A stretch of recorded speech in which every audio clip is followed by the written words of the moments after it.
17-летний Хусен Даскиев уже давно решил, что пойдет служить в военно-десантные войска. Примером молодому человеку послужил глава региона. Уверенности парня можно только позавидовать. Хусен признается, что к службе готов морально и физически.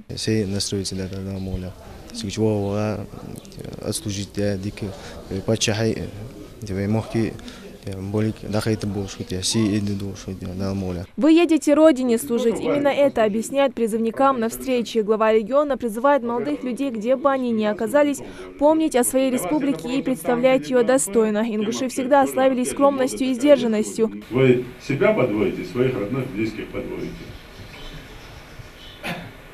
Конечно, для меня важно, чтобы вы все-таки думали о своих родителях в первую очередь. Можно говорить громкие слова.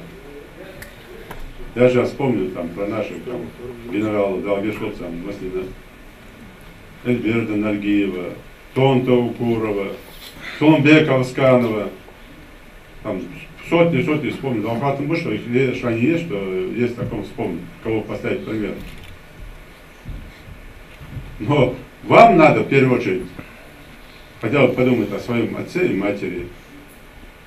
А у кого нет отца или матери, тем более 3 раза больше подумает. Перед собравшимся выступил также председатель регионального парламента Зелимхан Евлоев. Отметил, что впереди молодых людей ждет важная миссия. Каждый из них должен оправдать почетное звание защитника Родины.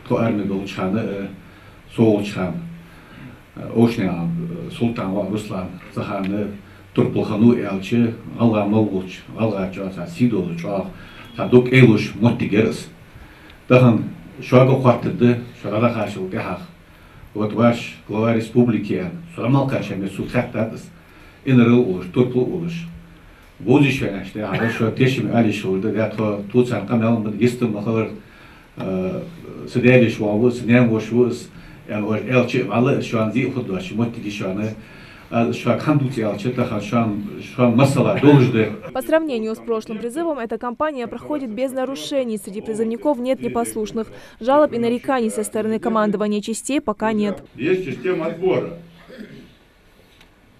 Если молодой человек уже себя здесь уже ведет вызывающий для того, чтобы... А там он как себя будет вести? Этого, конечно, не должно быть. Что вам нужно для молодых ребят, которые едут в армию? Во-первых, ваше сознание, для чего вы туда едете?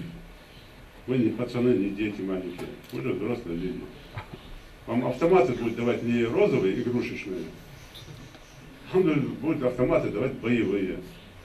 Вам патроны будут давать боевые. Вы пойдете в караулы с этим оружием. То есть это говорит о том, что вам доверяют. Вот это надо понимать. И куна будет ходец. А how хочет его жвали, куна более, где-то обидела, или лучше, чем другие, ты должен свой пост защищать, свой сектор защищать. Я так понимаю.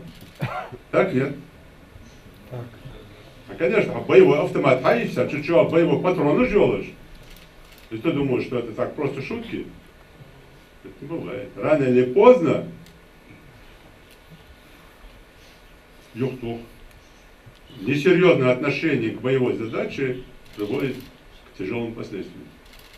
Вы должны это понимать. Одел форму. Будь достоин этой формы. Главный комиссар рассказал призывникам о том, какие привилегии их ждут после примерной службы. Это как минимум звание офицера. У вас сейчас прекрасная возможность есть по прибытию в армию в части подавать заявление для поступления в военное училище. У нас нехватка сейчас офицеров идет, сидит с тем, что много соединений, объединений разворачивается. Невыполнение приказов командира воинских частей некоторыми нашими призывниками может привести к тому, что в воинских частях начинает формироваться мнение о плохом отношении призывника из Республики Ингушетия к службе и нежелании защищать Родину. Армия – проверка отваги и мужества новобранцев. И если сегодня молодые парни уезжают мальчишками, только что окончившими школу, всего через год они вернутся возмужавшими защитниками Родины. Дира Манкиева, Магомед Урсханов, Новости 24.